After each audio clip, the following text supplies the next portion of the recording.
Championship Wrestling, bringing you great wrestling action, sanctioned by the NWA, National Wrestling Alliance. All right, NWA from April 4th, 1987. We have been so spoiled by this show. This one would have been a horrendous show were it not for Ric Flair. And you know what else is funny? We were just talking about that Retro Raw from 19 years ago this week. This was 30 years ago this week. On the Retro Raw, we saw the end of the Winged Eagle, which was a tragedy. On this fucking show, we saw the official end of Dennis Condrey. Yeah. And I'm afraid that I do believe that we have seen the end of Dick Murdoch. Really? Yeah. I'm not really. Are you sure? I'm almost positive he's gone now. I could be wrong, but I think he's done. Yeah. Huh. Because he was on the show. I remember. Yeah, he was. I think something happened. I'm not sure he comes back. He comes back. It may be a while, but yeah, in the 90s. Well, no, I'm in. Somebody can update us. That. Well, anyway, the show opened with a clip of the Mulkeys getting their win last week. It was still funny, and the best thing is, it's not like it went anywhere. The Mulkeys just got a win over some random team from the West Coast. That's all. So the announcers are running down the Crockett Cup when Jim Crockett interrupts. I think it is going to go somewhere. All right. There's still time. There is still time. Jim Crockett announces that Dick Murdoch has been suspended for 30 days due to delivering a brainbuster on the floor to Nikita Koloff. He has also been stripped of the U.S. tag titles, which is funny because there were three guys holding two belts anyway. So now it's just Koloff and Pietrov. Yeah, why aren't Ivan and Vladimir now the champions? They're just, well, they were the champs. Yeah, they should still be. Just get rid of the other guy. I thought they were. Did I misread that? I don't know. He said Murdoch was stripped. I don't think he said the Russians were stripped. Maybe I'm wrong. I think you're wrong. I've been wrong before. Regardless, the Russians certainly did come out to complain. I'd complain too. Yeah. You fucking replaced Dick Murdoch with Vladimir Pietrov. Wow. If I were Ivan, I'd be so furious. When you put it that way. Yeah, why do you think he was mad? Garvin Brothers versus Larry Clark and Mike Force. First of all, before things even start, I've never seen a man so excited for a wrestling match as David Crockett was here. What a day! He shouts, woo! You'd never seen someone so excited for about 10 seconds. Yeah. Because then Ric Flair came Well, that's true. One detail. This is important. You know what Ric Flair was like? I just got to say very quickly. He was like Granny times 10. You know, we do a segment with Granny. It's like we're just exhausted afterwards because she had so much energy. Yes. Dude, Flair was like so out of control. Flair? I almost had to turn the show off and take a nap when this segment was over. He went off. But he did not go off. He started, the match began and Ronnie Garvin beat him up for a while and he tagged in Jimmy. And only after Jimmy Garvin entered the ring to wrestle, then Ric Flair appeared to talk about Jimmy's wife. So the podium is 20 feet from the ring or less. And Precious is at ringside, who just got her back to Rick. And Rick's just going nuts. This guy was going crazy. It's all he could talk about was Precious. Precious, she looks so good. She looks like me, he said. He's going on and on. Can I recap his line that he spouted out in the middle of this? Have at it. This fucking guy. Keep in mind, everybody. Let's paint a picture. It's Saturday afternoon on TBS in 1987. Probably waiting for a baseball game to start. Baseball game's coming. You and the family are sitting around, and here's old Ric Flair, and he's on commentary, and this guy done can't stop talking about Precious. She's so good looking. She's the most amazing physical specimen I've ever seen. I'm beyond a shadow of a doubt. I'm positive I'm going to steal Precious. And then he suddenly, out of nowhere, this is when I was sure he was drinking, screams, "Those are some bodacious tatas, Tony Schiavone." Yeah. We're watching this. We did not know this was coming. Whitney's sitting there on her computer. She's kind of half paying attention. She's paying attention to know, why is this guy still talking about Precious? This fucking guy spouts this line about bodacious tatas. We all stopped in our tracks. And we're like, what the fuck did he just say? There was a record scratch in the Alvarez living room. Oh my God. Those are some bodacious tatas. Yeah. About her tits. Yeah, right here Bryan, on TV. That's what it means. You've cracked the code. I could not even believe my ears. So Flair was far and away the highlight. There is more to talk about. We talked about how Ronnie just makes up holds on the spot and ties guys in knots. He had a hold here that was part half grab, part hammerlock, and still left him his leg free to kick the guy in the head. It was similar to the one from a couple of weeks ago. It really was. Maybe he'll use it a lot more now. So Precious is trying to ignore Flair, but every once in a while she'll shoot a glare back at him over her shoulder. And Jimmy is wrestling for several minutes. 3 or 4 minutes go by where it's just Jimmy in the ring, so he's focused because he's not an idiot like Babyface in 2017. And finally he tags out his brother, and he makes the tag, but now he's facing Flair. And after tagging, he freezes and says, fuck, Ric Flair's out here. He's got a job to do, and he sticks with it. And he tags back in and wrestles more later. But he was not happy about Flair being out there, and especially, I'm sure you could hear Flair talking about his wife and her tatas. The best part of this, it's the timing. Flair talks about these bodacious tatas. There's the record scratch. We're fucking dying in the living room after he spouts out this line on national television.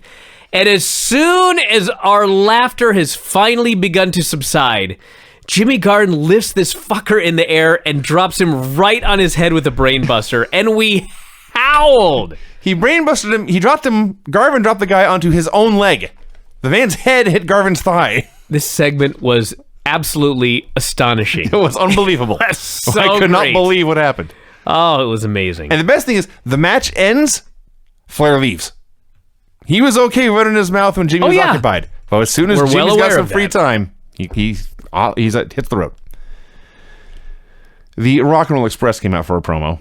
All you need to know is Ricky was wearing the fucking most ugly, I don't even know how to describe I it. believe, I'm not certain, but I think it was a denim shirt that had flowers on the shoulders. I thought it was a blouse. I can't prove you're wrong. They've said they were going to win $1 million and promised that rock and roll is forever. So we had Murdoch cutting an angry promo. This was very well timed. Dick Murdoch talking about how he's patented the brainbuster. Yes. He's the only man that can do it. No man can do that brainbuster except me. This was like Nitro. Immediately after a segment where Jimmy Garvin won with a brainbuster. Yeah. Well, except Nitro would do it on mistake. This just made Murdoch look like a liar and hypocrite. So it was good in that way. He promised that Crockett's suspension would not last. He'd be back within 2 weeks at the most. And said you cannot ban the brainbuster. It's patented. Nobody else can do it. I've taken Nikita out, he says, and Dusty's going to be next. The Awesome Twosome versus two names I can't believe put together. Cougar J and Dexter Westcox. Yeah, this week... Those have to be porn stars. They Cougar J and Dexter Westcox. Last week, I'm almost positive he was Dexter Westcott. This is the guy that... They put Dexter Westcott on the screen the first week, but they called him a different name. Then the second week, they actually call him Dexter Westcott. This week, they decide to randomly call him Dexter Westcox with an X. Yes. So the champions were not fucking around. They hit the finishers and won in 10 seconds. They joined Tony for a promo where number one Paul Jones promised his men were in great shape, prepared to wrestle 5 matches a day. He called out Fernandez called out all the babyface teams. Rude, again, called out all teams in the tournament, including all the heels.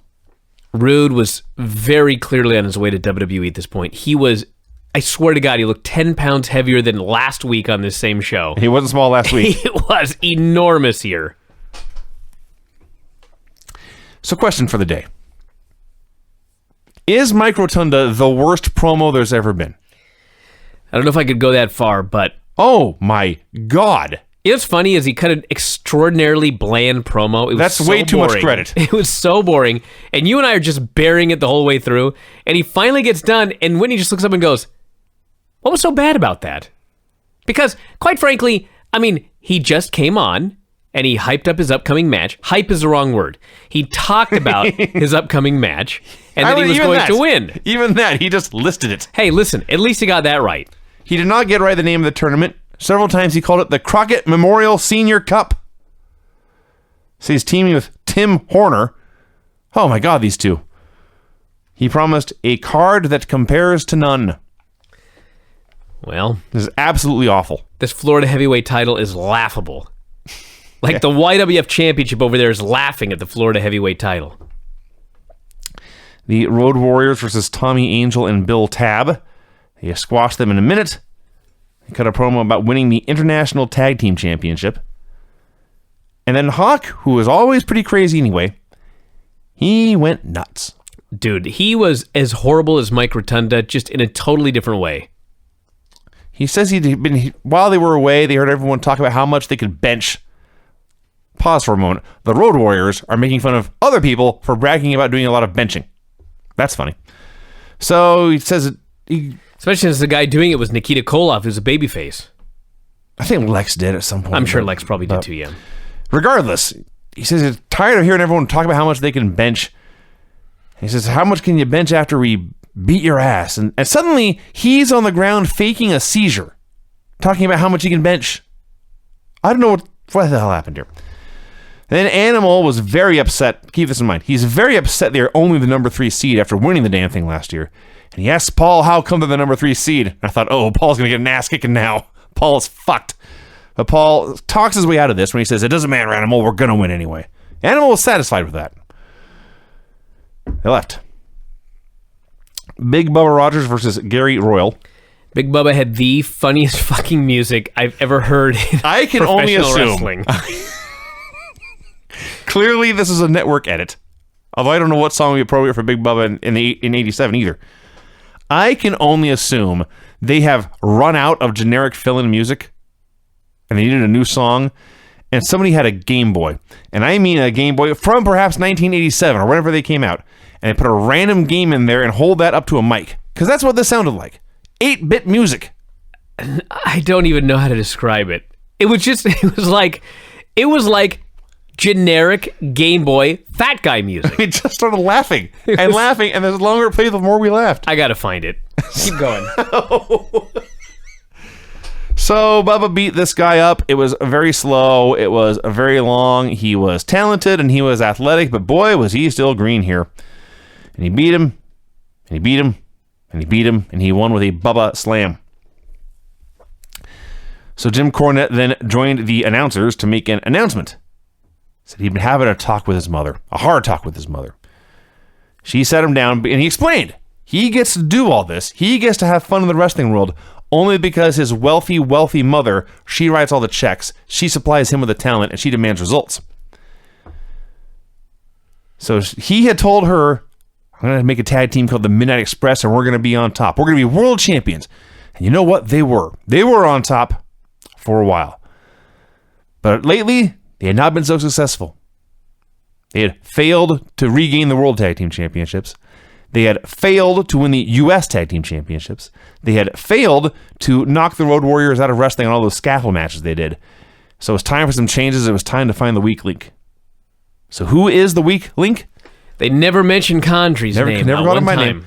So clearly there was nothing wrong with Cornette and his brilliant mind. Clearly nothing wrong with Big Bubba, the biggest, baddest man in the company. Clearly nothing wrong with Beautiful Bobby, the most athletic high flyer in the company. That left only one option. So we've upgraded to that position, he explains.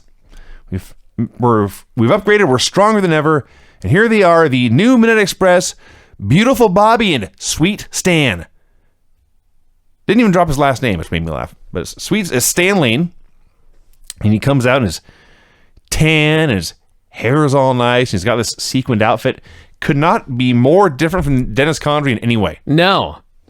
Like, the upgrade was that he was actually a very good promo. Yeah. The downgrade was he still was not Dennis Condrey. Dennis Condrey... I'm sure he was actually very, very great, but I do miss Dennis Condrey. Dennis Condrey had a unique charm. That's the only way I can put it. And it was unique and it stood out. Lane came off as a good athlete, a good-looking wrestler, and a good promo for a wrestler, but he wasn't necessarily unique. We'll talk about his promo later. But anyway, they were here. There was a quartet of ladies who were very happy to see the Sweet Stan fella. One of them pumped her fist in excitement, and Cornette hyped up the team, said they're going to go down in history, and they'll be back later, and they all left. All right, let's hear Big Bubba's music.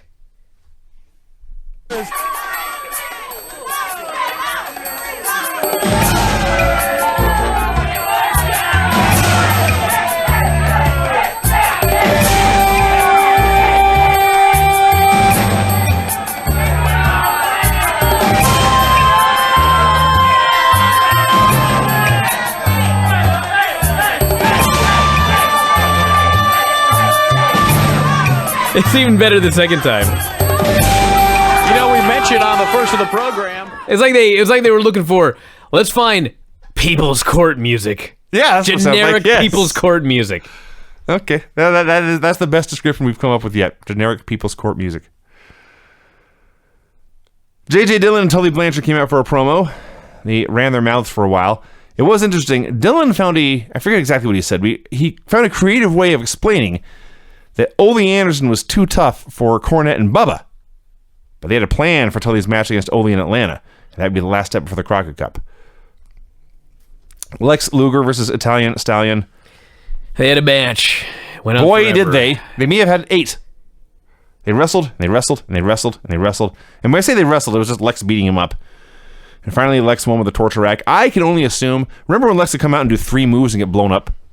I can only assume Lex used this match as a cardio workout. Dude, that's what the road shows are for. I know. Nikita Koloff came out in his giant neck brace, a turquoise button-up, and acid-wash jeans. And he said he would... I think he said he would prove he was ready to wrestle later, but he never came back, so I got that wrong. He said this working out, this lifting weights was a part of him. People thought he was crazy for still lifting weights with his bad neck. He says he couldn't help himself. Sounds like an addiction. A weightlifting addiction. That unfortunately has not stricken more men in 2017. Too bad we cured that. Baron Von Raschke came out in a black turtleneck and black leather jacket like a beatnik poet. He talked about visiting Wahoo McDaniel's home state of Oklahoma and hunting for oil. Sometimes you dig for oil and it's a dry well, he says. You dig again, it's another dry well. Then you finally strike oil, but the oil's been in there so long it's under pressure and it explodes. And that's what we're going to do in Baltimore, he says. We're going to strike oil, we're going to relieve pressure, and we're going to explode. I swear to God, that's what he said. That's what he said. We're not going to watch that. We skipped. Ole Anderson versus Brody Chase. Ole is not an idiot. Well, he's kind of an idiot. He says, the Horsemen are going to try and kill me, so I need somebody to watch my back. I'm going to grab Tim Horner. And he looked at Tim Horner, looked up and down, and said, Tim, hold this baseball bat. Now you can watch my back. He quickly destroyed Brody Chase and won with a hammerlock, as David Crockett, the most sadistic man I've ever seen, took great glee that this man had to submit instead of being pinned. David was such a mark. You gotta make him submit, just like you're gonna do to Tully. He's the best. Tim Horner came out for a promo. Oh my God. Tim Horner, I'm just gonna recap what happened. He threatened to bend over Tully and give him a good whack in the ass with his baseball bat. Ole said this. Ole said this. Not Tim Horner. Sorry. Yeah. Tim Horner was there. I will simply say that Horner was either in a blue sweater, a gold chain, and a Mark Davis haircut. Let's see. Ivan Koloff and Vladimir Pietrov versus Johnny Ace and Ricky Lee Jones. Johnny Ace. Yes. This is exactly how it went down. Because usually when the graphics come up for the match, I'm still typing out whatever happened before. And I have to go down a few lines, type in the names, and then go back and finish up what I was saying. So I did that with this match. And then I realized, Johnny Ace? Oh, man. Johnny Ace was, like, he was tall, and he had a decent physique, an amazing mullet. So you knew he was going to be something, but he was so unbelievably green in this match. He was green than, like, 90% of the jobbers. He was the worst guy in this match, and it included Vladimir Pietrov. Yeah, that's impressive. The Russians won with a sitting lariat. And Ivan cut a promo saying they would win the Crockett Cup, and they would also finish the job Murdoch started. They would finish Nikita once and for all. Oh, and they played a match against the Road Warriors in Atlanta. Mod Squad. Mod Squad cut a pre-tape promo from Florida. Remember earlier when Animal was pissed the Road Warriors were seated third? Mod Squad are so happy to be seated ninth. They fucking should be after this promo. They did at least say that they thought they should have been higher, but we're satisfied with ninth, you said. Yes. We're number 9. They promised to win the Crockett Cup. Spoiler alert, they did not win the Crockett Cup. Tully Blanchard versus Larry Stevens. Tully beat him up for a few minutes, won with a slingshot suplex, and David Crockett noted, very good strategy. Hitting your finish and winning is a good strategy. And more Francis Crockett tours and videos. I'll recap this very quickly. Francis is talking about a couple of different buildings or whatever. Winnie just stopped what she was doing and she turned around and she looked at me like, what in the fuck is this? And then after, I swear to God, it was maximum 30 seconds. Francis Crockett says, "That's all the time we have." No. And they were done. No. What she said was, "That's all the time we have." The point is, that's all the time they had. You're generous with 30 seconds, I think, too. Dude, this was awful.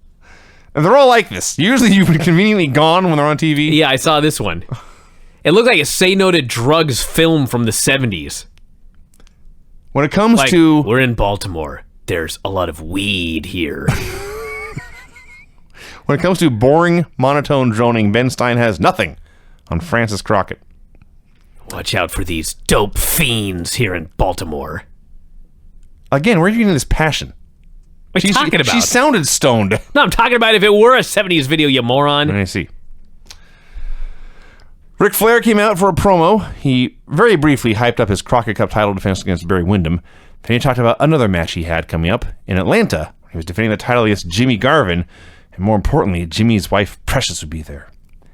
He admitted that he'd had eyes for Precious, but he knew that she'd been looking at him too. And when Ric Flair wants a woman, he says he'll stop at nothing to get her, no matter how many limousine rides or private jets it takes. He said Jimmy Garvin needed to realize Precious has eyes for me, and why shouldn't she? Who wouldn't want to walk the aisle with a world heavyweight champion? Precious, you can just walk away from Jimmy right now, make the right decision. He runs his mouth, and a minute goes by, and Precious appears.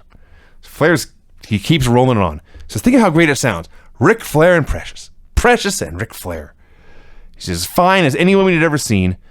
Says, forget about all those other things I had said, just in jest. Do the right thing. And she looks at him, kind of smirking, and Flair is giddy. And he can't help...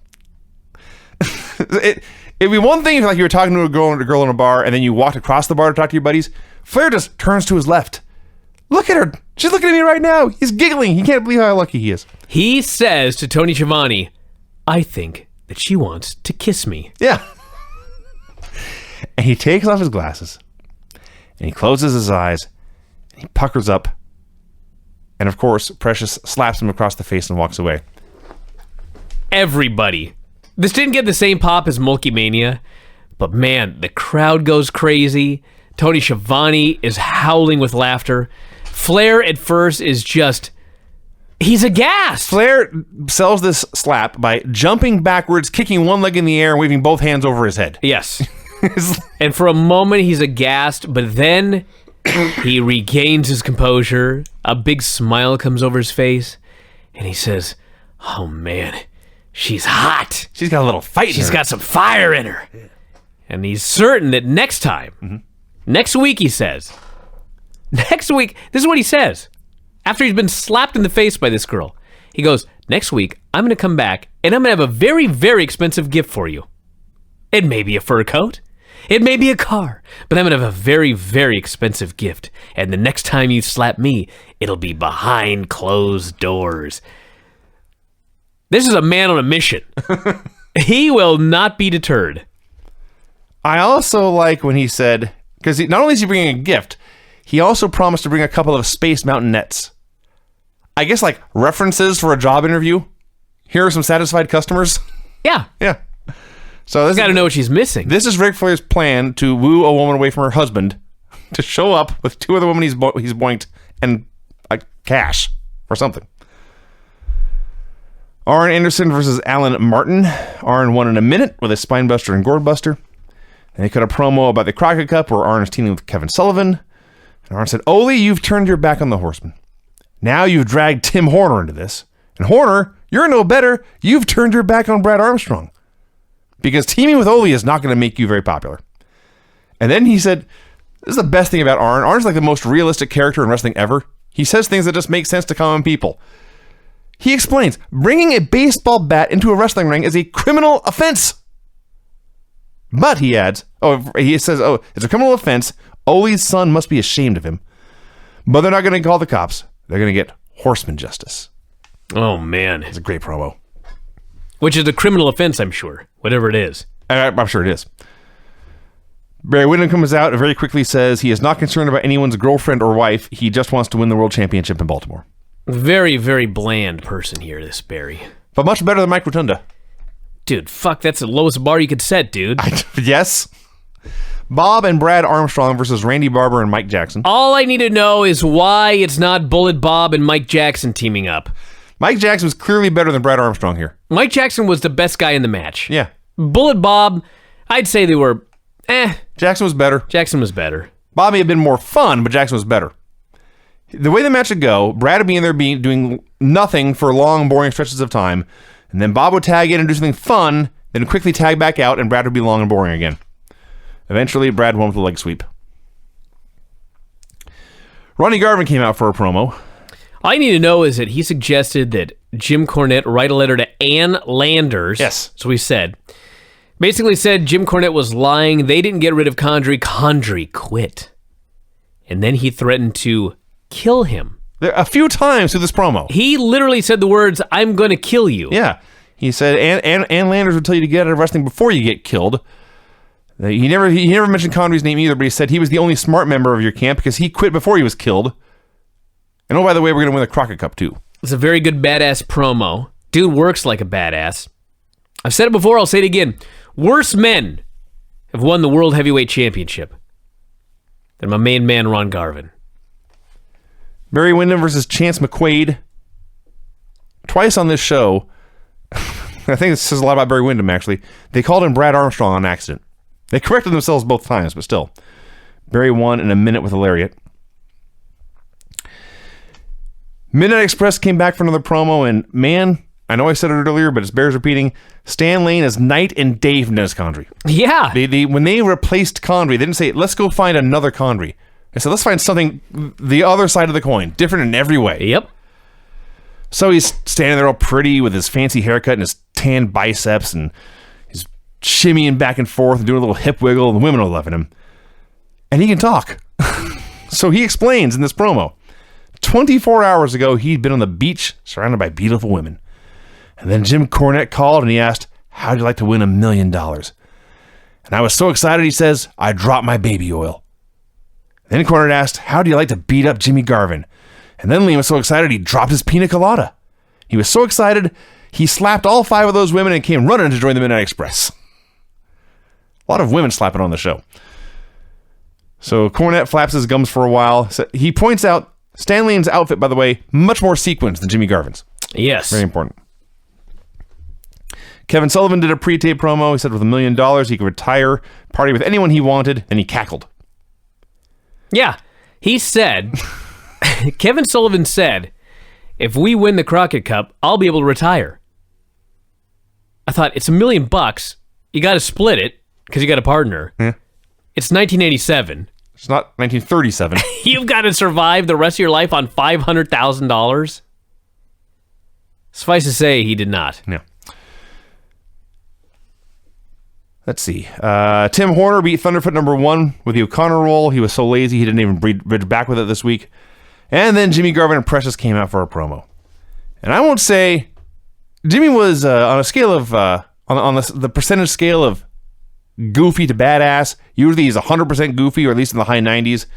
This day it was not 50-50, but he was maybe 80% goofy and 20% badass here.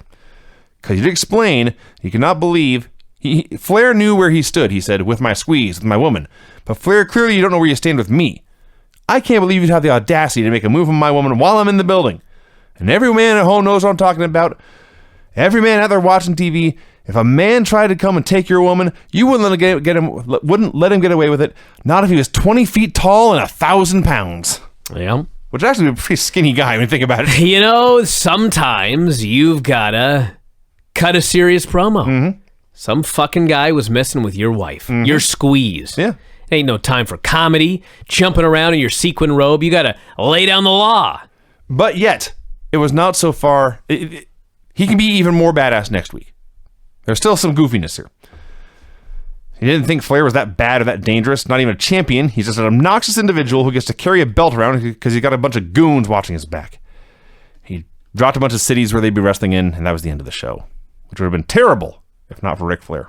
And there will be gorilla shit all over the Omni. With that first, and we'll do the good stuff. Yeah, this random NWA show from April of 1987 was in fact worse than Okada Shibata.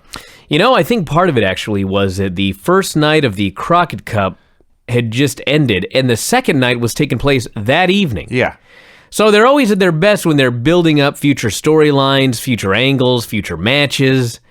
This was the day of the big show. This show happened essentially in the middle of the Crockett Cup. Yeah. And I don't know if they were actually taped that day. It's possible they could have been taped in the morning and then everyone flew it to Baltimore. I think they were taped in the morning and everybody was flown to the show. Yeah. Yeah, with the obvious exception of the Precious stuff, nothing on the show really went anywhere. Now, granted, I have a lot to say. I don't even know how. I was just looking through these notes and thought, wow, man, I typed a lot of words for something where nothing happened on the show. Barry Windham opened the show April 11th, 1987, for those of you who like to watch along with us. Barry Windham opened the show in blue jeans and a hot pink polo shirt. He had a title match, of course, against Ric Flair that night in Baltimore on night 2 of the Crockett Cup. And he plugged the match. Ole Anderson versus Ray Aaron.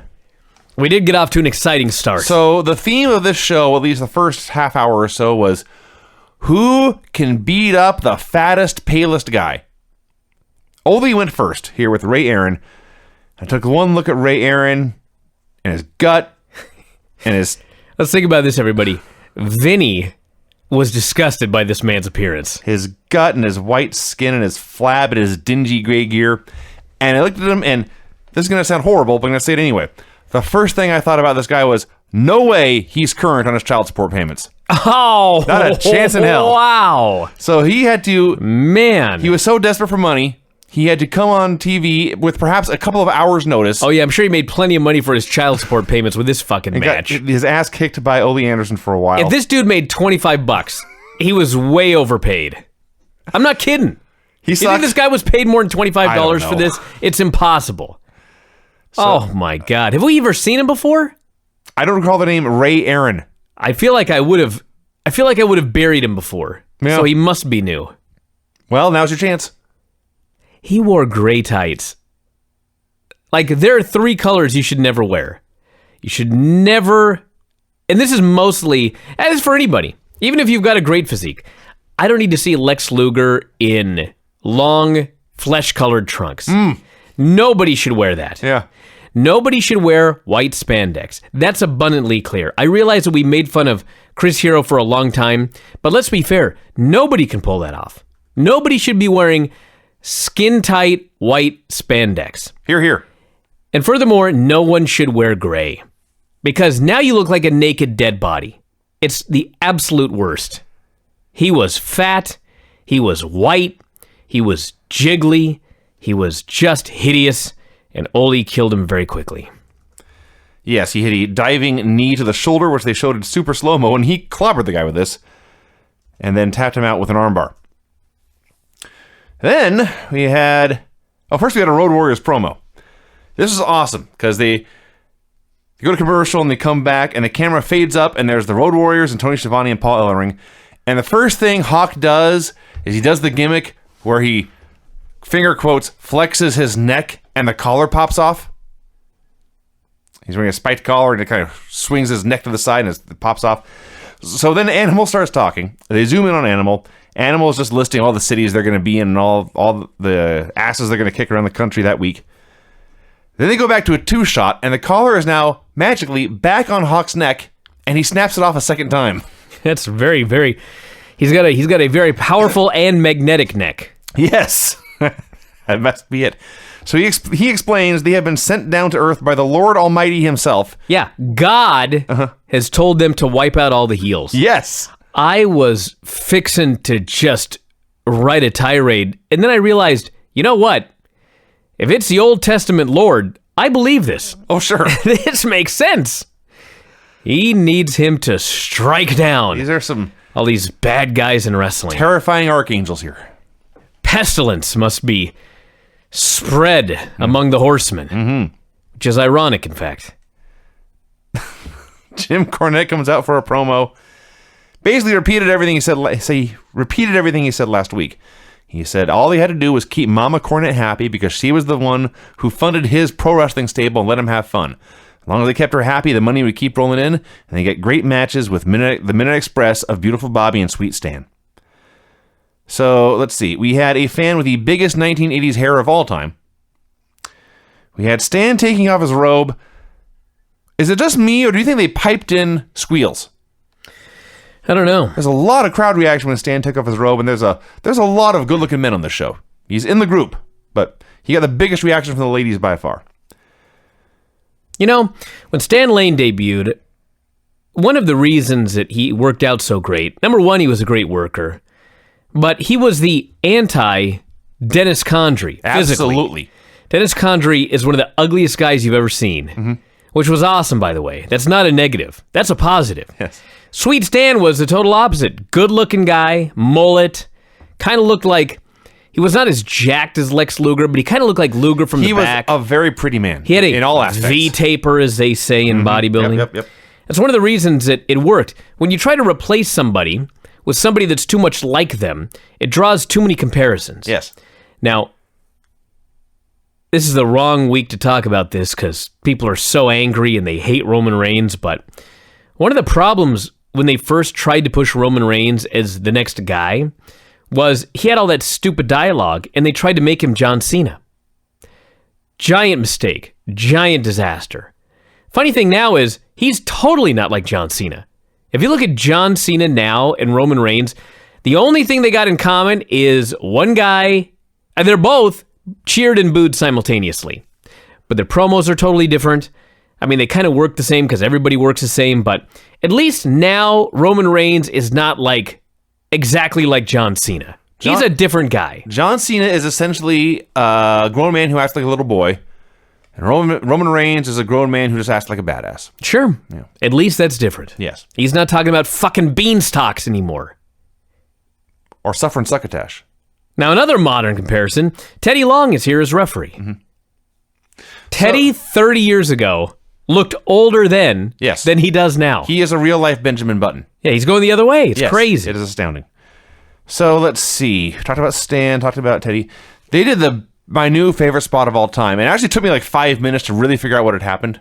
But this is what I think. Is this with Eaton? Yes. Well, I hope you can explain this to me, because I don't know what happened. So, they're beating up one of the jobbers.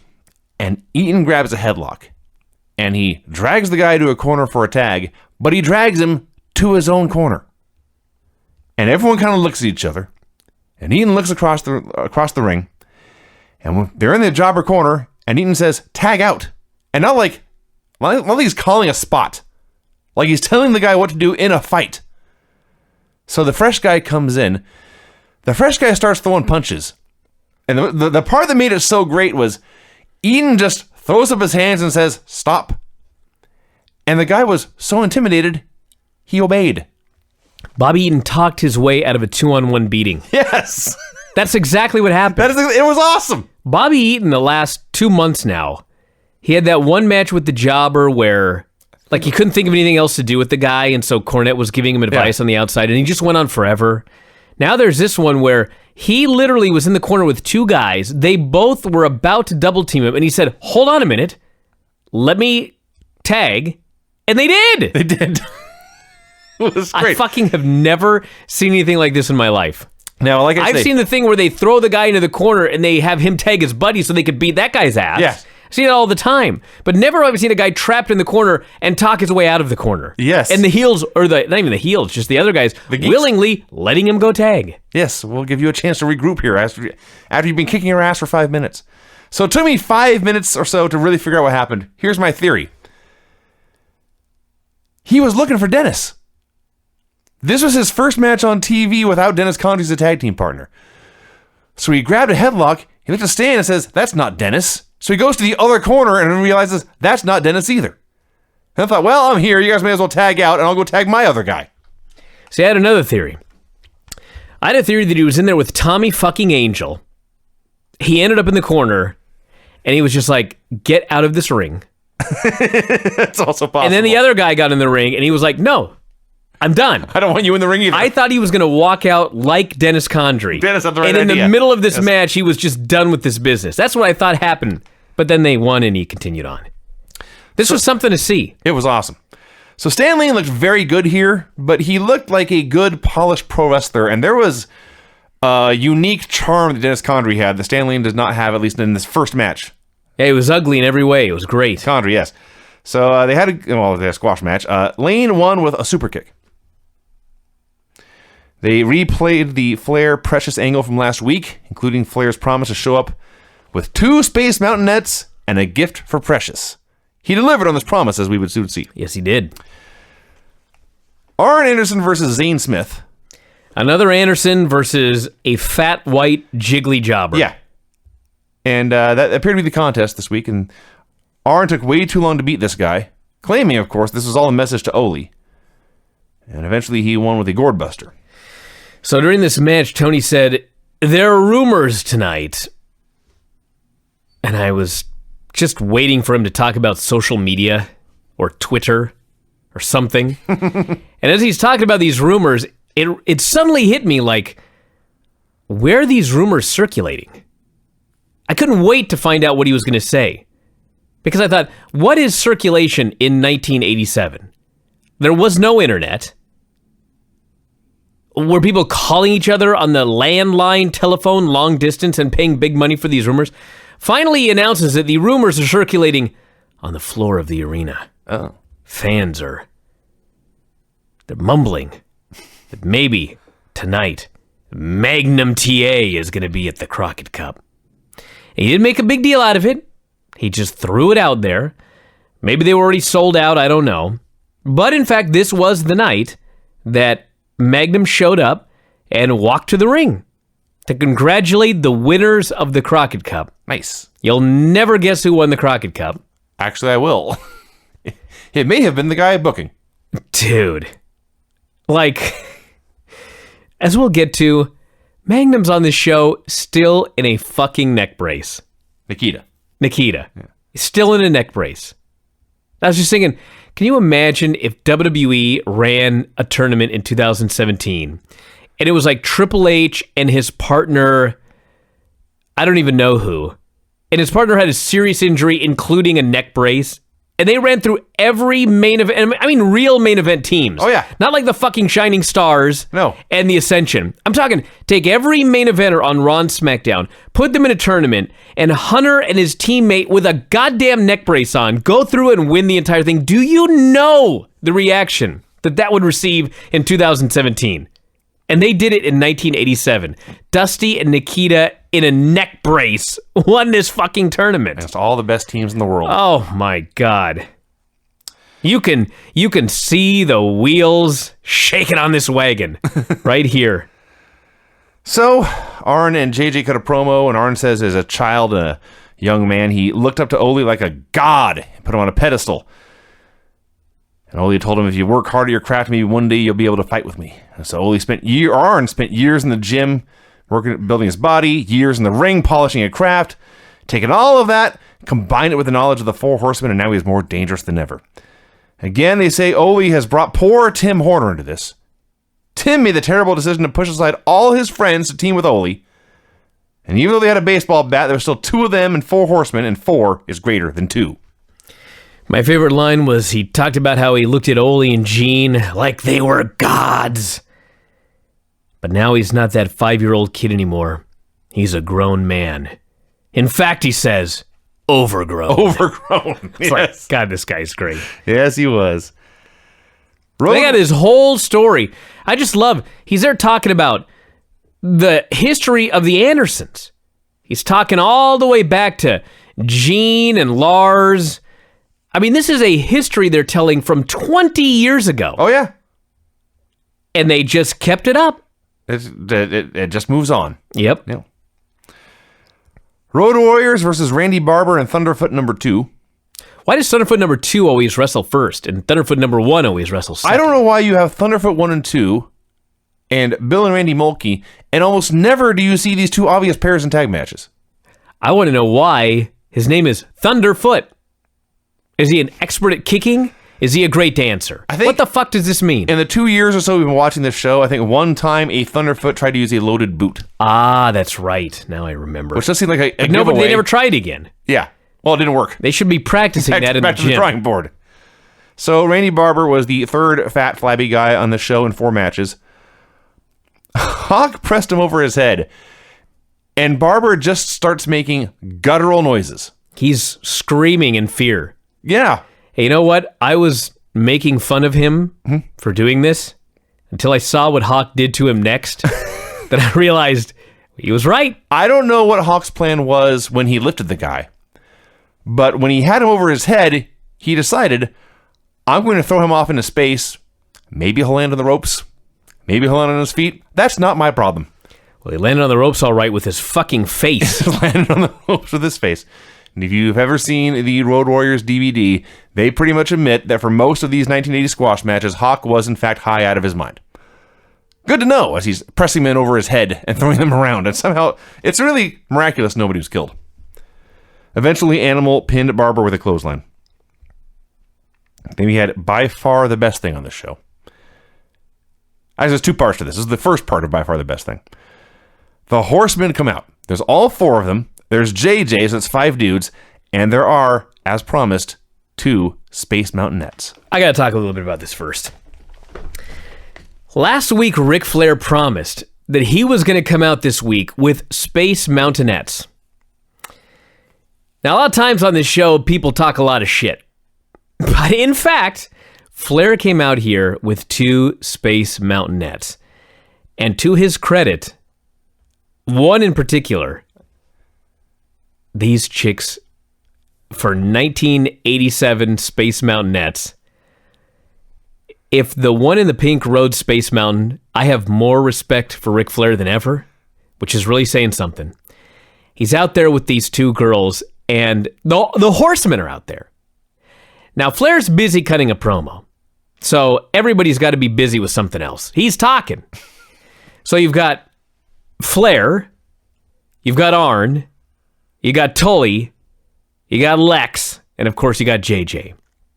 Now, irony of ironies, the Greek god himself, Lex Luger, is the only guy just standing there without a woman.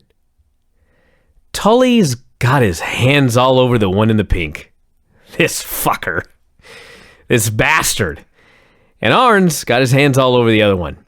Now, Tully is just, he's so overjoyed. Now, granted, if you watch this show for a long time, I mean, every now and then he is overjoyed about something. He beats some guy. He does something dastardly. He's in a great mood. He's all Tully Blanchard. He's all excited.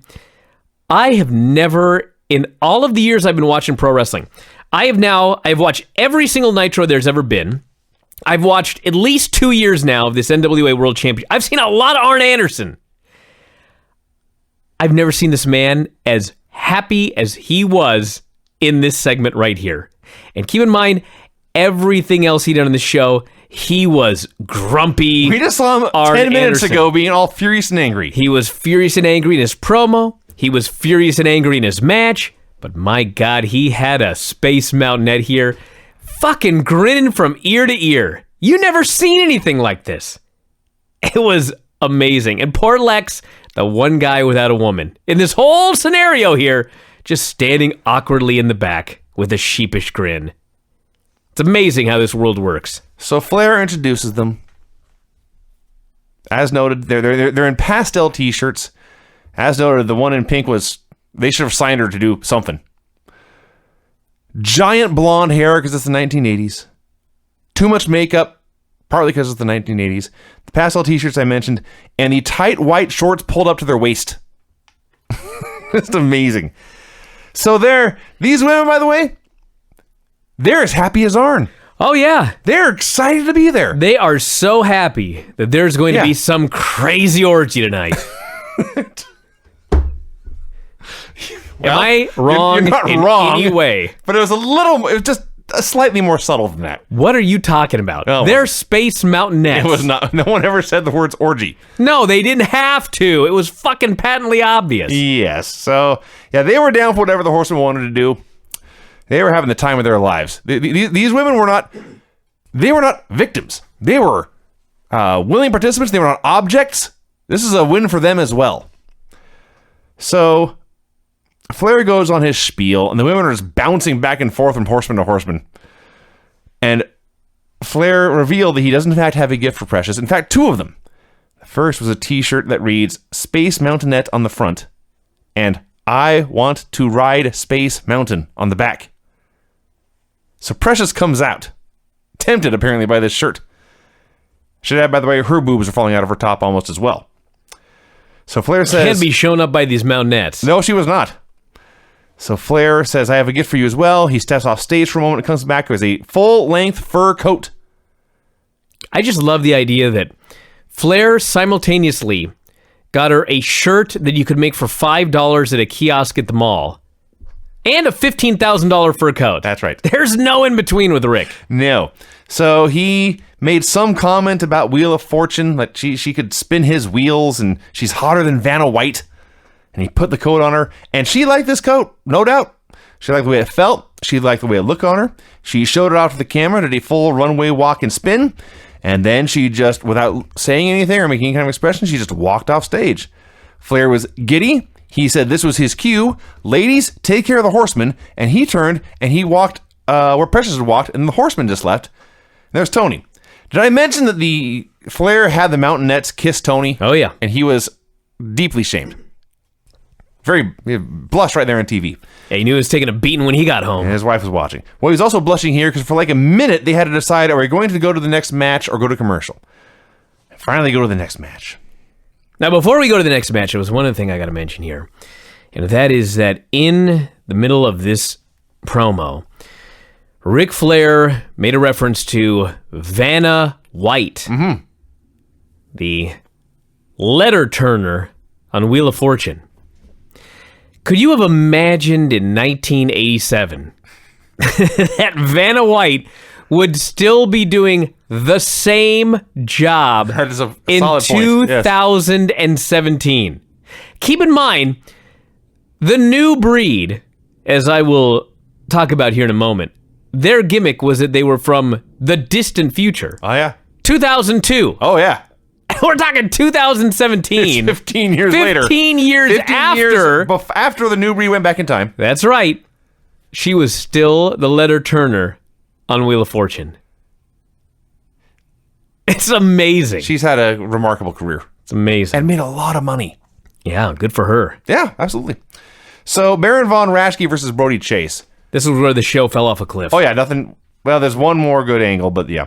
So, we talked about how when Cassius Ohno had the white gear, how the gear was a bigger problem than his actual body.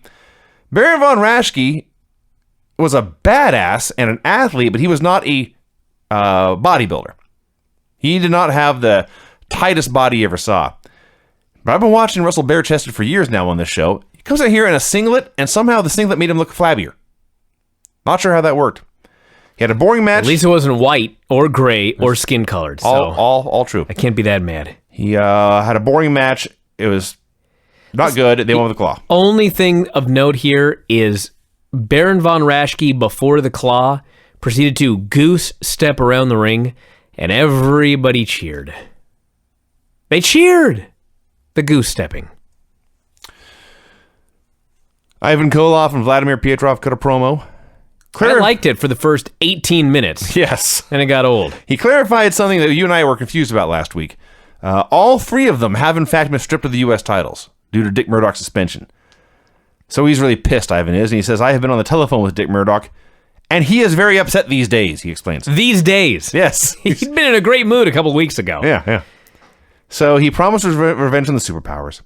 He claims to be undefeated in 257 Russian chain matches. And I thought, I bet he never won one. And as I'm thinking this, he clarifies, I don't care what the record books say, I am undefeated. So he explains that he has taught the secrets of the Russian chain to Pietrov, and now Vladimir Pietrov is the master of the Russian chain match. And I thought, oh my God. I can only imagine these secrets. He can barely move. And now you're going to put a chain on him. Well, hey, that may play to his strengths. Of not moving? Limited movement. I see. So yes, this promo went on for an hour. Would you rather see Pietrov in a chain match or a ladder match? Exactly. Anyway, yeah. Ivan said the same stuff over and over and over. And we got Ivan Koloff versus Dexter Westcott. Not Dexter West Cox this week. Yes. They keep changing his name. Maybe they think if we can find the right name, he'll be a decent wrestler. It's not working. This fucking guy was so out of control early. Listen, I don't want to accuse Ivan Koloff of anything, but Ivan Koloff has admitted that he had substance abuse problems during a lot of his career. This match was so horrible, and like, Ivan would give the guy something, but then he wouldn't bother selling it. He would just stand there while the guy did a bunch of moves. Dexter's totally out of control. Ivan would let him do stuff, not sell it, and then hit him with stuff. Slammed him so hard on the cement. I mean, not the gimmick where you let the guy's feet hit first. I mean, he lifted him up, he turned him over, he let go of him, the dude fell all the way down, landed on the cement. This was such a fucking mess. Horrible TV this was. Among Dexter's highlights in this match, The worst backdrop of all time. it looked like, well, I don't know exactly what happened. He was afraid to take the backdrop, so he over-rotated, almost landed on his feet, and then collapsed, grabbing his hamstring. Landed on his ass. Yeah. I like early on when Ivan said, I guess, reverse this whip and hit me with something.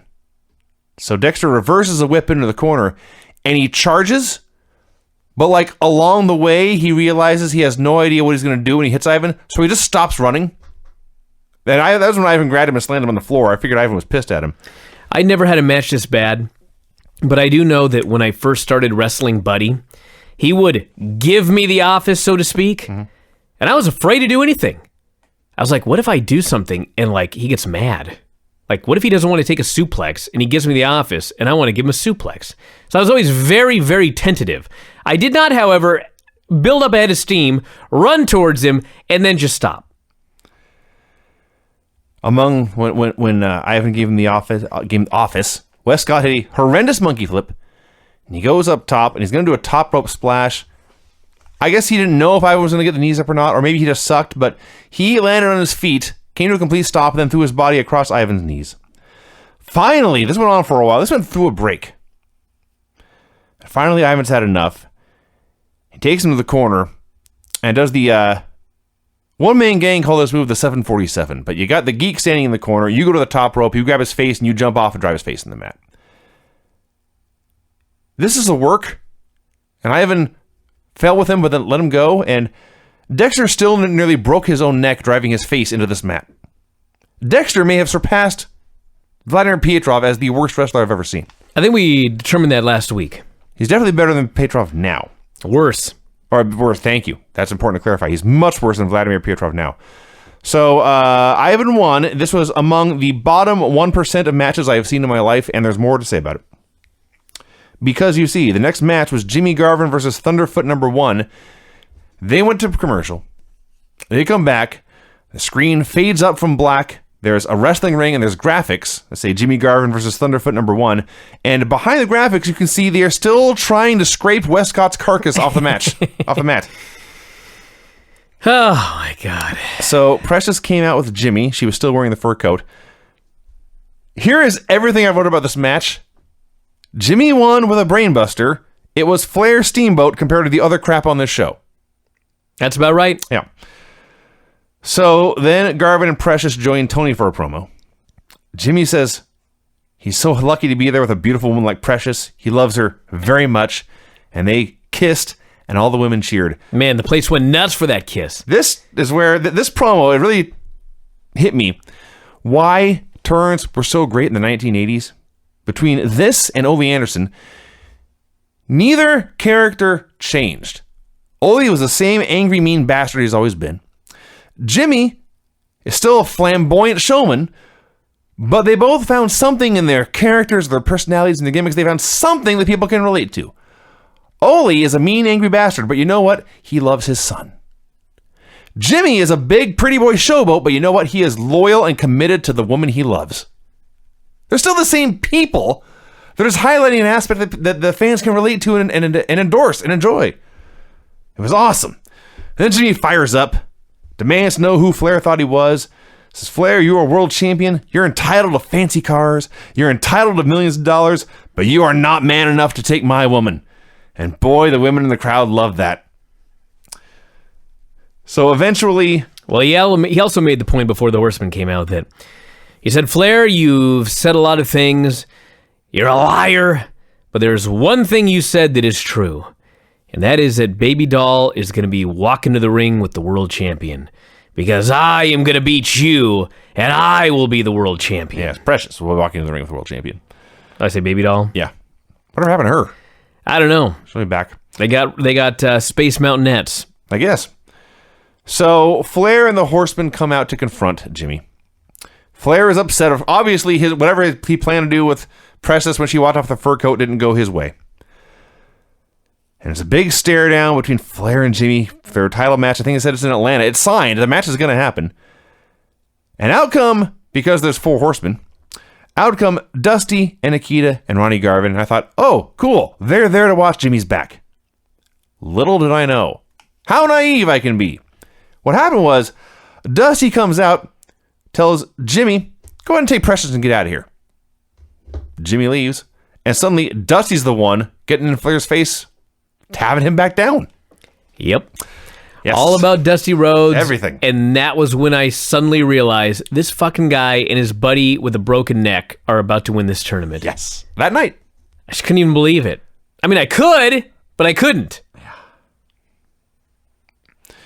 So, yeah, nothing good happened after that. Tim Horner and Ole Anderson came out for a promo. I love this. Tim Horner's a young babyface, and so Ole is calling him Timmy. Oh, yeah. He's little Timmy Horner. Like, man, if there's ever reason to turn on Ole, I would have turned on this guy so fast if he'd have called me little Timmy. So Ole said Timmy was a good scientific wrestler, but he needed to be toughened up and he needed to learn to fight dirty. He's going to fight the Horsemen. He spent a long time threatening to beat up the Horsemen with a baseball bat. New Breed versus Cougar J and Chance McQuaid. Let me read a little bit on Wikipedia about this New Breed. The team had a gimmick of being time travelers from the then future of 2002.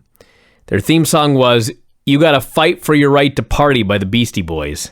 Which, when I heard that song had come out prior to 1987, I nearly killed myself. The song came out in 1986. Yeah. Oh, yeah, we're very old. God, we're incredibly old and wizened. Jesus Christ. It says in 1986, Chris Champion and Sean Royal put together as a team.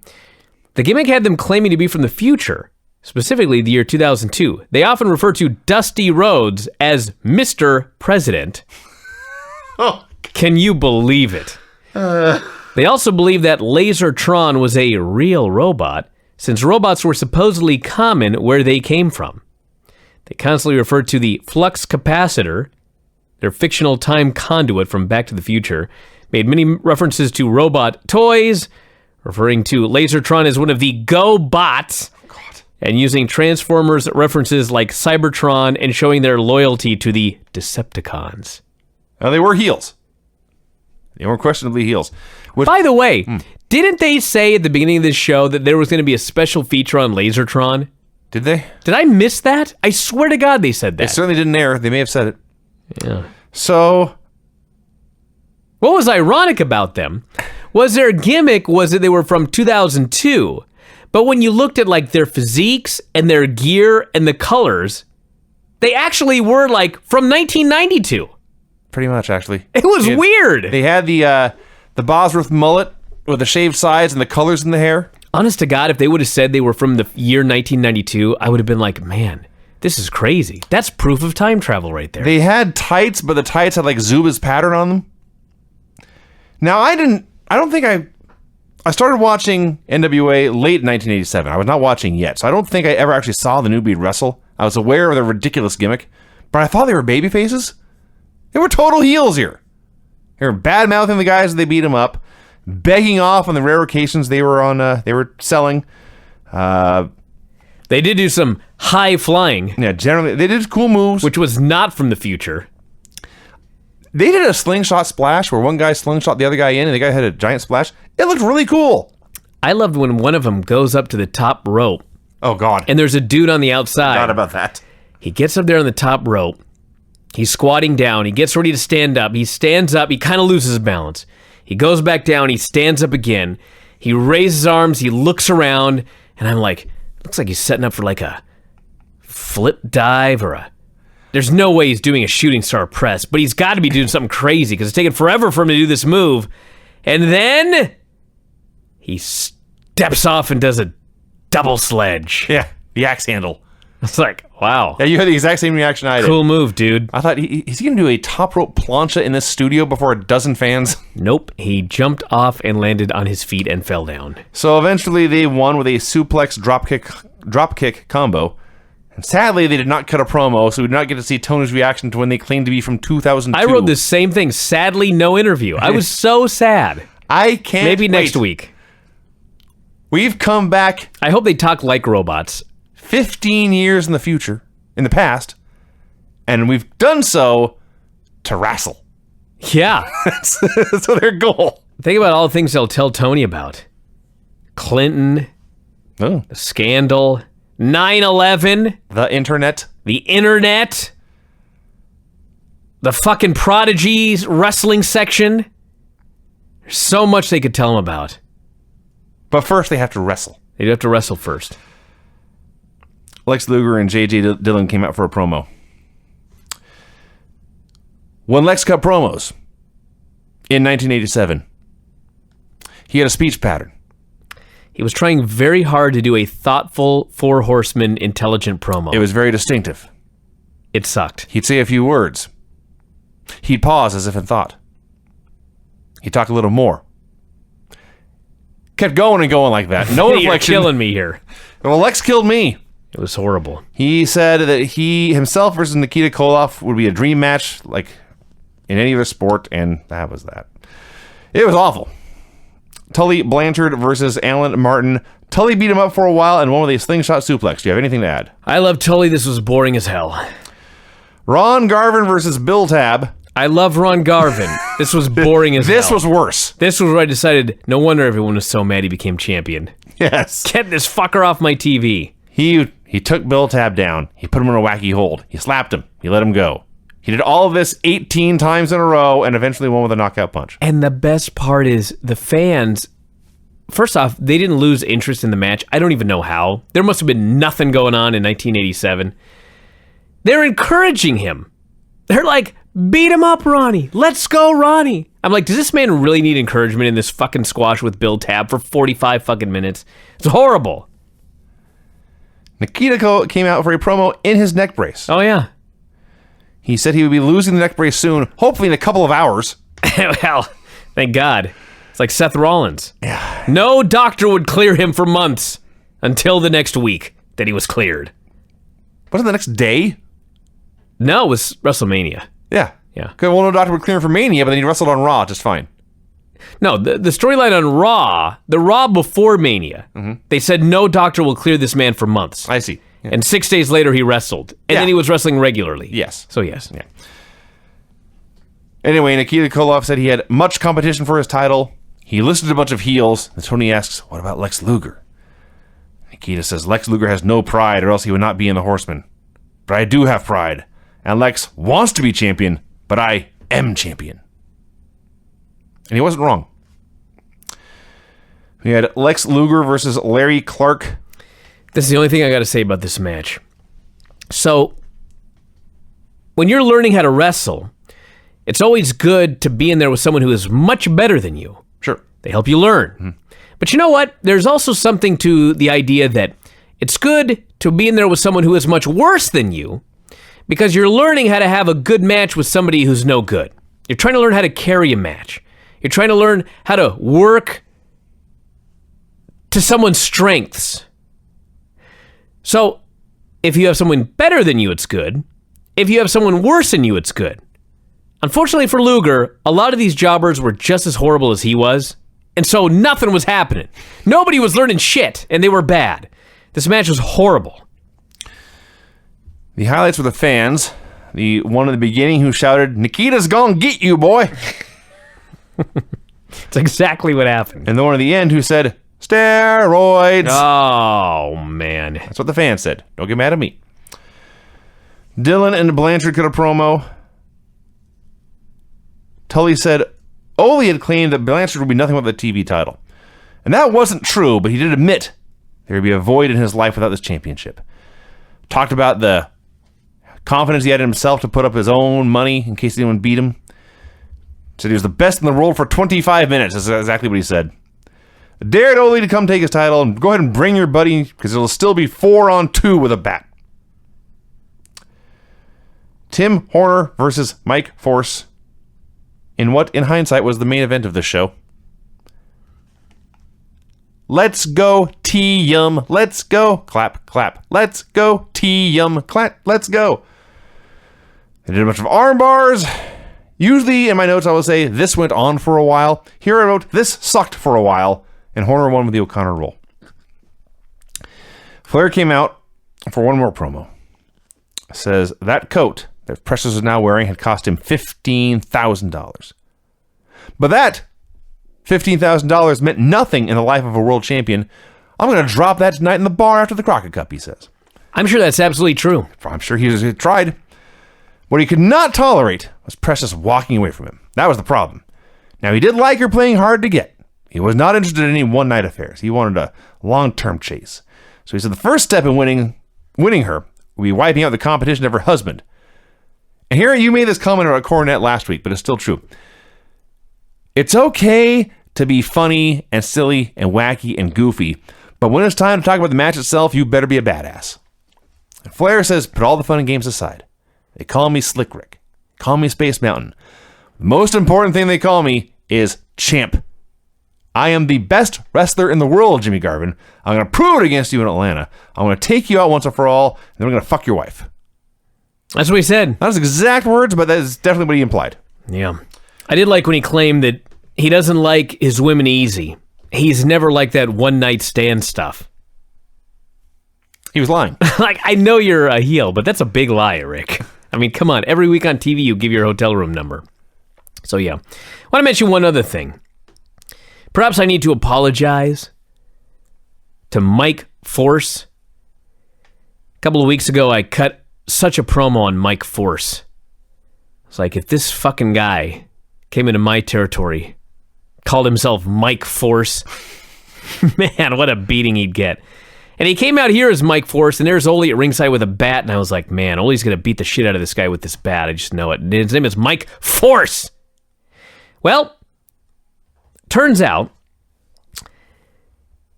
there was something called the Mobile Strike Force Command, a key component of the United States Army Special Forces in the Vietnam War, and it was known as the Mike Force. Oh, really? So maybe this guy, that's where he took his name from. And if that's the case, I apologize to Mike Force. That's all I got to say about that. That's all I got to say about that. So let's get funky like a monkey. Hadn't thought of that. Yeah, that's all I can come up with. All right, let's talk about NWA right up Noel's alley. Back in time, April 18th, 1987. First show after the Crockett Cup. And they showed, right before the Crockett Cup main event, Magnum TA came down to ringside, and his arm was in a sling. He was using a cane, and Teddy Long had to help him along the way, but god damn it, he's up on his feet and still breathing air. Man, this guy, his arm, it looked like he couldn't even use his arm at all. Mm-hmm. But he was walking. Mm-hmm. He had a little bit of help, but he walked down there, and honest to God, if I had been a fan in 1987, I would have watched this and thought, someday this man will wrestle again. Yeah. That's how good he looked. And Dusty came out and gave him a huge hug, and you can see he got a huge ovation, obviously, and that meant a lot to him, of course. Nikita gave him a big hug, and they go to the studio, and David Crockett says, that was the greatest moment of my life. Yeah, until some of the matches later on, apparently. They announced that the Superpowers had won the tournament, the cup, and the $1 million. So what's next for the promotion? Well, the Russians have been stripped of the U.S. tag titles due to Dick Murdoch's suspension. So we're doing another tag team tournament. God, it's straight out of CMLL. It is. Have a brand new tournament every single week. We have just finished a tag team tournament. Now we're going to do a tag team tournament. Midnight Express versus Alan Martin and David Diamond. Alan Martin took the funniest bump through the ropes to the floor. Jim Cornette bragged about eliminating the Garvins and the Road Warriors from the tournament, but then said they faced the Superpowers and were screwed by a crooked ref from Austin, Texas. The Express beat the Geeks up for a while, won with a rocket launcher. You know, my favorite part of this match was, and this is coming on the heels of potentially the end of the career of Shibata and all of the other guys that do all of this crazy, stiff stuff in their matches and are shortening their careers. Bob Eaton takes one of the Geeks up. He takes Alan Martin right up to David Crockett. And for those of you that don't understand how this works, when you put a guy in a headlock, you can deliver a punch where basically you slap your elbow into your side, and there's a big slapping noise as your upper arm hits your chest. And so it sounds like you punch the guy right in the face. And he does this right in front of David Crockett, with David Crockett holding the mic. And David Crockett's just like going nuts for all of this and everything like that, but it sounded so real, it looked so good, and he didn't even fucking touch the guy.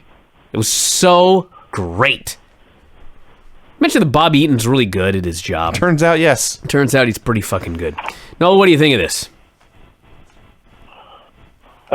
Pretty good. I liked Cornette on commentary again. He runs his mouth. He's basically begging to. He's doing everything he can to get out of the Garvin match. That's right. The Garvin match is coming up. Yeah. Did a promo afterwards. Talked about Garvin. Said Garvin's lawyers were matching his own lawyers, which meant somebody was putting up money because Garvin couldn't afford lawyers like this. And he also said that, speaking of money, someone had offered him big money for the services of Big Bubba, and it was too much to turn down. Ivan Koloff and Vladimir Pietrov versus Mike Force and Russ Tyler. First time, we had a bunch of new jobbers in this show. Russ Tyler was the first of the new jobbers. Very clearly a Jerry Lawler mark. Had the Jerry Lawler haircut, the Jerry Lawler beard, and the Jerry Lawler single strap singlet. Unfortunately, he did not have the Jerry Lawler talent. They beat him up for a while. It went longer than it needed to, and the Russians won with a back suplex forearm combo. Pietrov is getting a little better. He's still absolutely horrible. He is, but he's better. He's actually much better. In that, there was a streak where, like, for a month, every match he had was the new worst match I ever saw. Now he's just a bad wrestler. Yeah, now he's turned the corner. Yeah. Tim Horner and Ole Anderson came out for a promo. Horner tried and failed to sound intimidating. He's running down the Horseman. Dude, this pairing is completely bizarre. As soon as he finished, Ole started to talk, and Tim started to shake his head like, man, I fucked that one up. Dude, it's Ole Anderson and Tim Horner. Why the fuck are they together? It's ridiculous. It's a big, thick monster against a small, skinny guy. It's a grizzled vet against as he called him here, a young lion. They have nothing in common. Oh, yeah, real young lion here. Fucking Tim Horner. Dylan Miley and Michael Blaze had more in common than Ole Anderson and Tim Horner. Dude, you're absolutely right. That is true. So it's also, by the way, still friendly. Ole Anderson says he's the young lion, I'm the old horse, and together we're pretty darn tough. And that is a quote. The Russians cut a promo. Ivan hyped up some chain matches around the country, vowed to win the tournament and get the U.S. titles back. He says that Dusty's going to have to wait until Comrade Murdoch comes back. I guess Comrade Murdoch is coming back for a little while. I thought he was gone for good, but apparently he's going to make a return. No, how long have you been watching these NWA shows? You been watching every week? Pretty much, I think, when you started reviewing them. Maybe a bit after, but yeah. I might miss the odd one here or there. So it's been at least 2 years now, probably, yeah. Man, oh man. Well, I think a year and a bit, I think. Well, what do you think of Brad Armstrong? All I got here is boring. That's all I wrote. I swear to God. Something else, but I'll let you review it first. Dude, it was Brad Armstrong and Randy Barber. Brad just fucking kept applying arm bars over and over and over and over again. And then he hit his goofy side Russian leg sweep and won. I never want to see Brad... Actually, I take that back. I do want to see Brad Armstrong and Ric Flair. They're building it up. I have got to see if Ric Flair can have an exciting match with Brad Armstrong, because I think it's fucking impossible. All I can add is that very early in this match, Brad did a drop toe hold, and Randy Barber failed to take the drop toe hold correctly. Anyone listening to me right now can take a drop toe hold correctly. Just go down. It's gravity. It always wins. Just let it go. Randy Barber fucked this up. This match was horrifying. It was awful. There was one highlight to it. No. Randy Barber. Yes, I gotta hear. Randy Barber, the bald guy, said, "Ref, he's pulling my hair." That was the highlight. You know what? He's right. That was the highlight. So, to recap, the most exciting man in this match was Randy Barber. And it wouldn't have been exciting if he had hair. Thankfully, nature made him bald. That was the highlight. He's right. So we had Brad and Bullet Bob cutting a promo. Oh, my God. So Bob says, yes, we got knocked out of the Crockett Cup. We made a mistake, but we're going to correct that mistake and win the U.S. tag titles. He said, Brad is ready for Ric Flair in the world title, which is a lie. And we had Brad saying they made it to the semifinals of the Baltimore Cup. First of all, can't get Crockett Cup right. It's Baltimore Cup. Second of all, they made the semifinals. That can't be true. So I looked it up, and it is true. Yeah. They beat Arn Anderson and Kevin Sullivan. Oh, my God. They beat the Russian team. Oh, my God. And finally lost to Lex Luger and Tully Blanchard. Can you imagine how many arm bars were in that fucking tournament? Lord almighty. Okay, let's take a deep breath. Let's talk about the best match of all time. Pause. This is going to have a lot to say. I got to let this all sink in. Ronnie Garvin stepped into the ring to square off against a man who went by the moniker of Tiny Beeson. Tiny Beeson? Beeson. Tiny Beeson. Beeson. It must be pronounced that way. So Tiny Beeson was not tiny. He was taller than Ronnie. Damn sure fatter than Ronnie. He was a big, flabby white guy with a short black afro and a mustache. And a single-strap singlet, which I guess is the theme of the show. You know, as each passing week goes by, I still cannot figure out why it was so appalling that Ronnie Garvin ended up beating Ric Flair for the title. Ronnie Garvin was a pro wrestling god. The match he got out of Tiny Beeson. He beat the shit out of this guy. Let's talk about some of the high spots. He put him in a sugar hold and patted his belly. He ripped his shirt off to give him back rakes and chops. He jumped on his back as he was on his belly and spanked his ass. Later, he sat on his face. As Vinny said as we were watching it live, he teabagged him and jiggled his belly. Yeah. This is all a fact. David Crockett He's was losing his fucking mind. The storyline, obviously, is that Ron Garvin is going to have a cage match with Jim Cornette. And David Crockett hates Jim Cornette. And so he is so excited to see Ron Garvin beating the shit out of this jobber because in his mind, this is what's going to happen to Jim Cornette. This man is squealing with delight at all of these horrible things that Ron Garvin is doing to this man. He's screaming at him not to pin him, but to make him suffer. You've never seen a more sadistic human being. I mean, I can't do it justice, but like the bell rings, and Shivani's like mid-sentence, and Crockett cuts him off. Go, Ronnie, go! Put him in the sugar! Squeeze! Ha ha! It was insane. And then Ronnie put on a display the likes of which I honestly don't know if I've ever seen. I've seen worse beatings. I don't know if I've ever seen a man humiliated the way Ronnie Garvin humiliated this guy. I don't think so. Not in this business. No. And I've seen a lot of Tim Flowers matches with total geeks. Yeah. Like, maybe in practice some of the sillier stuff, but never before a crowd. This is literally like nothing I've ever seen before. So, eventually, Garvin let Tiny up. He went for a backdrop. Tiny somehow managed to take a backdrop without leaving his feet. He took a side drop. I'm not sure how this works. Ronnie hit a knockout punch and won. A 5-star squash. This was a 5-star squash match. This was one of the greatest squash matches of all time. Ron Garvin and Tiny Beeson. This was amazing. Noel, do you have anything to add? No, I did. When I was taking notes for this originally, I realized when I went back, I could hardly remember anything, and I'm glad I rewatched it because I missed that backdrop originally. That was something else. He literally gave him a backdrop and the guy went around the side and never left his feet. Yeah. There was at least one, I think, often both feet on the ground throughout the entire move. Oh, my God. Again, should we keep going? And to think it feel took like we should this stop long now. for Ron Garvin to do this with a man's belly on national television. All these fat, disgusting jobbers. Yeah, I was going to say there's not one flabby like Tiny Beeson, but actually this whole show is full There's of flabby plenty guys. of 'em. Up and down the roster. What did this tiny Beeson do to deserve this? Road Warriors versus Dexter Westcott and Rick Sullivan. Crockett was just on fire throughout the show. It peaked in the Ron Garvin match. He was going nuts with the Road Warriors. Honest to God, too. when I watched that Tiny Beeson match, I was like, how could you have been more excited for Magnum TA? I can't imagine it. I don't know. He would have spontaneously combusted.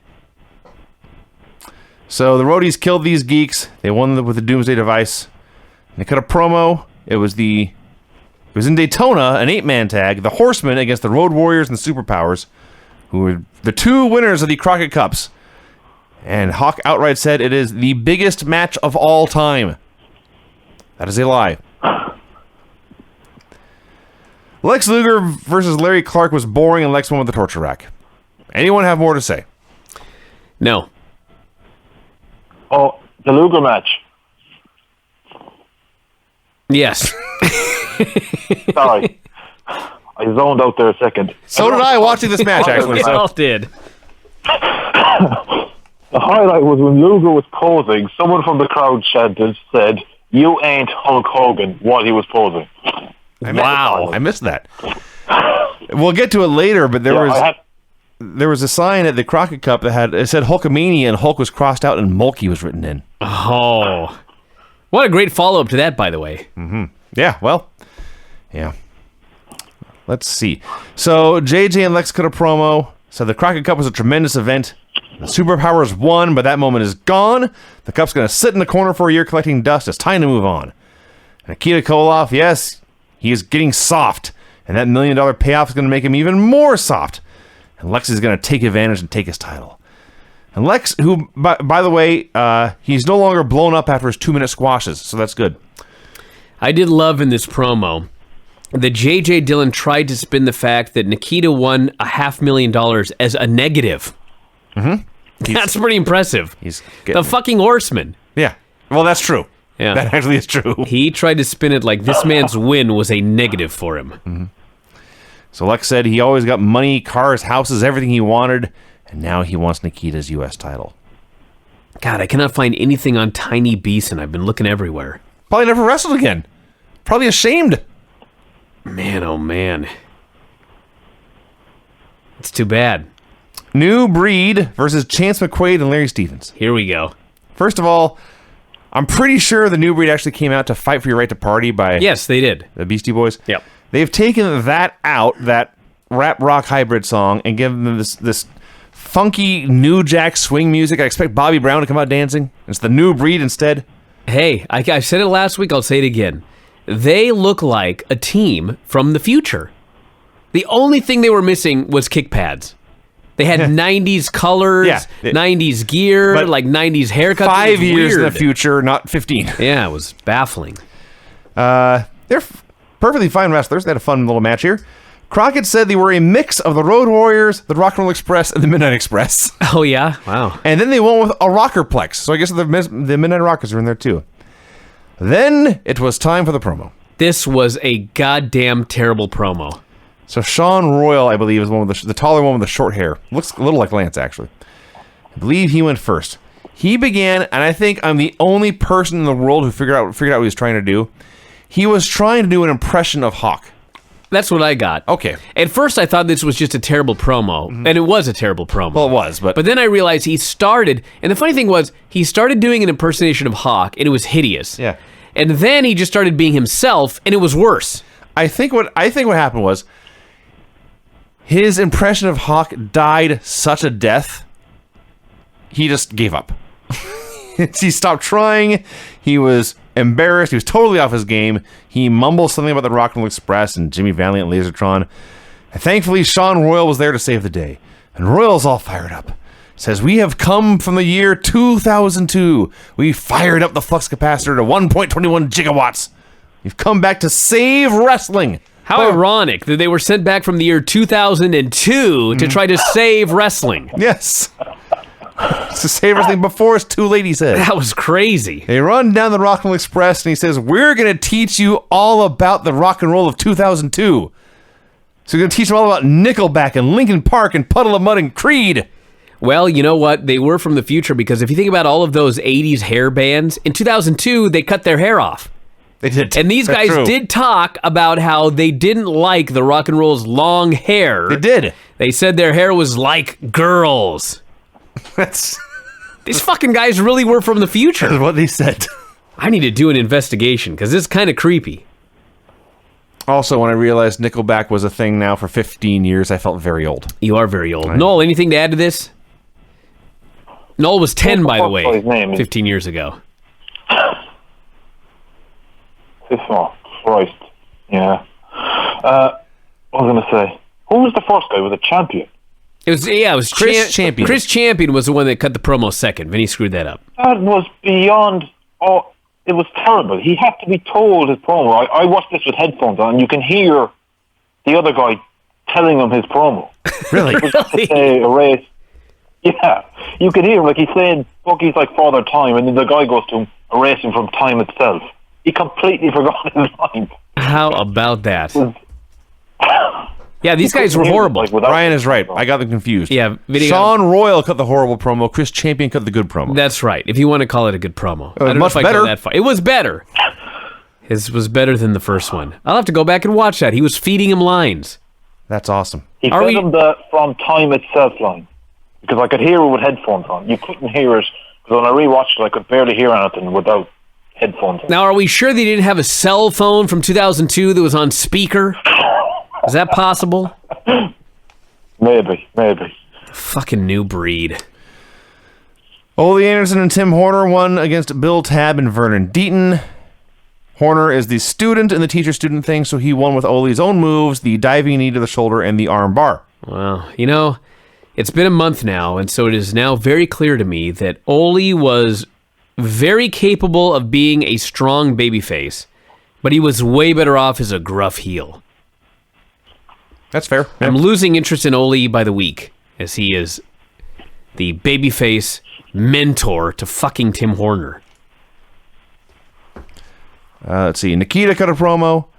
No longer wearing the neck brace. Said it was great to win the Crockett Cup. He would wrestle a Russian chain match anywhere in the country. He warned Dick Murdoch to stay out of wrestling.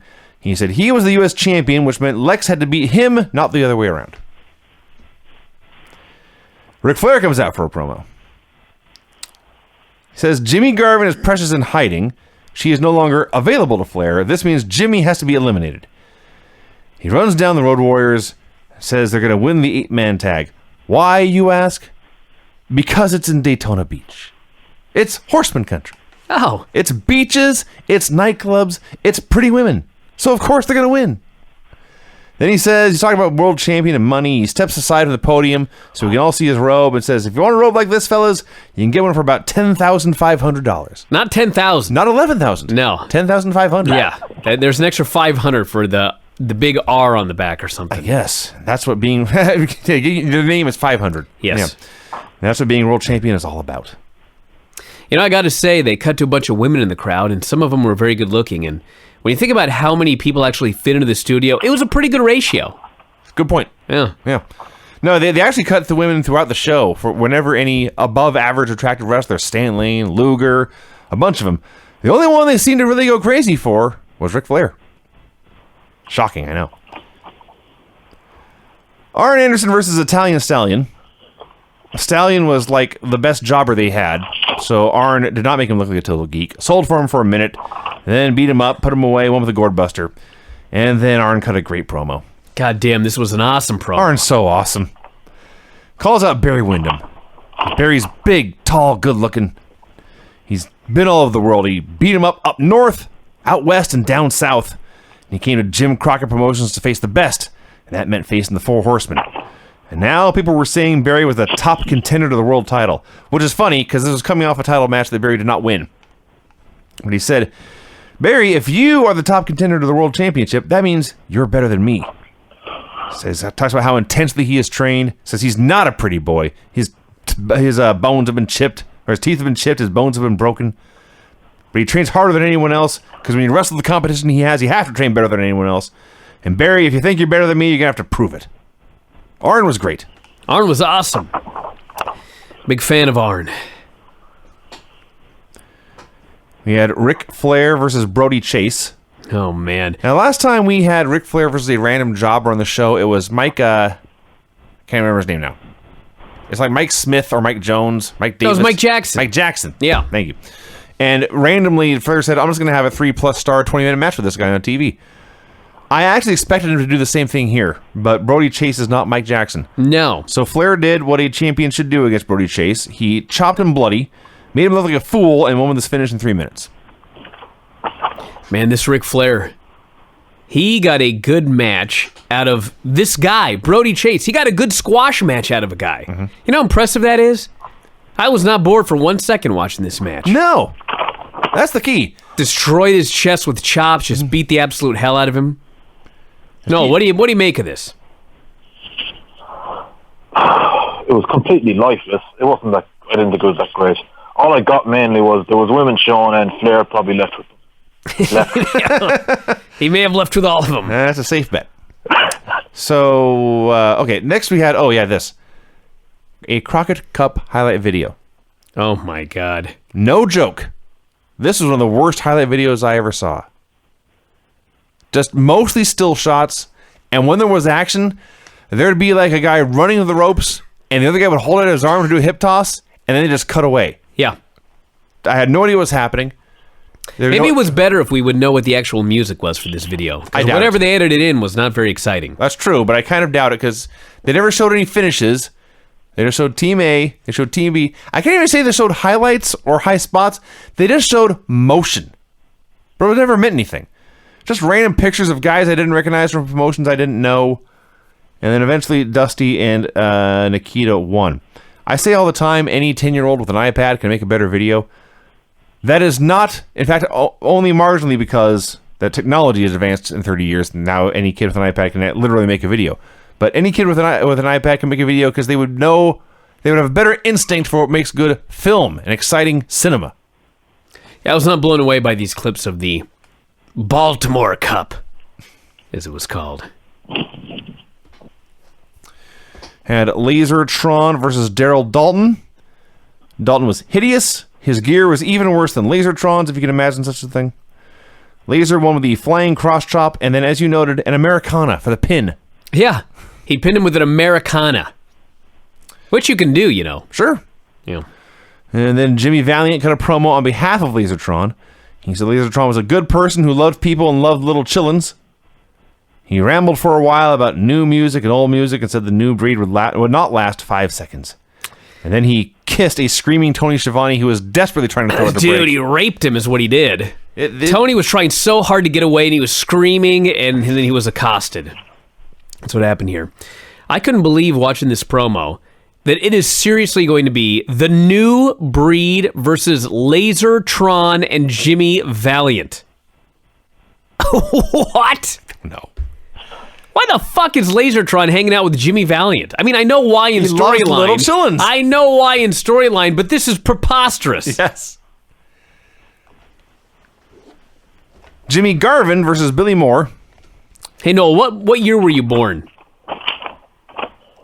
1989. 1989. So, did you ever even know what Lasertron was? No, I still don't know what it is. Wasn't that a game, Laser Tag? Laser Tag. Laser Tag. Yes. Okay. Have you heard of Laser Tag? Did you ever play that game? I did when I was younger. Oh, okay. I guess I'm not that old. If you look, Lasertron actually does have the laser tag target on his chest when he comes to the ring. That's right. He probably has a gun, too. They just don't show that part. That's right. What a fucking gimmick. Yeah. I explained this when he debuted. I know, it didn't hit me until just now. Yeah. It's ridiculous. He loves Lasertron. He wrestles, or he loves laser tag. He wrestles to raise money to support his laser tag habit. Jimmy Garvin versus Billy Moore. I don't know anything about Billy Moore except he was a big fat guy, and Jimmy said, I don't want to wrestle this big fat guy, and he grabbed him for a brainbuster and won. Yep. That's exactly what happened. No belly rubbing. No belly rubbing. He left that to his brother. And then Jimmy cut a promo. It was not one of his better ones. It was fine. It wasn't one of his better ones, but you know what? I was watching this thinking, if this guy were like a way better worker, he'd have been like a world champion. Oh, hell yeah. He's such a great promo. Mm-hmm. He's just not a very good wrestler. He's a very average wrestler. Yeah. Disappointed Flair had no more gifts for him this week. Vowed not to disappear. He wasn't going anywhere. He's not afraid of Flair. He's not afraid of the Horseman. He's got guys on his side, too. And all these women in the world that Flair brags about, as far as I'm concerned, all these women in the world should slap Ric Flair, because he's not a butcher and the world is not his meat market. Man, oh man, nobody does a better Jimmy Garvin recap than Vinny. I take that as high praise. Yeah. This, by the way, this below par Jimmy Garvin promo would have been the best promo on Raw by light years. Dylan and Tully Blanchard came out for a promo. Again, Dylan said the Crockett Cup is in the past. It's time to talk about the TV title and defending it. And Tully then explained, as TV champion, he made the rules for all his TV title matches. He could make it as long or short a time limit as he wanted, and it didn't really matter because in the end, no one was going to beat him. He runs down Barry Windham, runs down the Road Warriors, and promises that the Florida women would love them. I'm sure some of them did. All I know is on this show, I heard the word goozle twice on one show. Actually, like 5 times. Yeah, it was Hawk crazy. said it first, and everyone else made fun of him. Yeah, I couldn't imagine hearing goozle that many times on one show. Barbarian beat Clement Fields with a scary tombstone and the diving headbutt and almost nothing else. This fucking tombstone, he lifts this guy up. I've never seen anything like this. He didn't even try to protect the guy, but somehow he did. Yes. I don't even know how. He like lifted him up and the guy is all arched over and he just kind of lets go of him and drops to his knees and somehow he didn't kill Clement Fields. It was very impressive. Then a flying headbutt. And the show ended with another Cornette promo where he explained that a wealthy Arab had purchased Big Bubba's services. A wealthy Arab. That's what he said. He could steal so much money they could not turn it down. And the Midnights had promised him Ronnie Garvin would never get his hands on Cornette, and then Jim started to cry, and Stan cuts a promo saying Garvin would die if he tried to get his hands on Cornette. Man. Noel, any other thoughts on that show? Just on the Tully promo, he just kind of glossed over. I couldn't help but watch this thinking, doesn't Luger eventually turn on the Horseman and he faces Flair for the title? Eventually, yes. Yeah, down the road. Yeah, I couldn't help but watch this thinking it should have been Tully. Tully is amazing. That actually would have been an awesome feud. I just think he's the fighting champion. He defends the title every week for money. You can eventually build it up that he's the real star. He's the real best guy in the Horseman. They certainly could have. I mean, for crying out loud, if you can get Ole Anderson over as a babyface, I'm pretty sure you could get Tully Blanchard over as a babyface. It wouldn't, honestly, it could take one angle. It would take one angle, It actually. would work great. Crying out loud, the first day Luger was there, he was already talking about wanting the title. Remember that? That's true. Yeah. That guy didn't waste any time. His first promo officially as a Horseman, he was sure to point out he was better looking than Rick. Oh, man.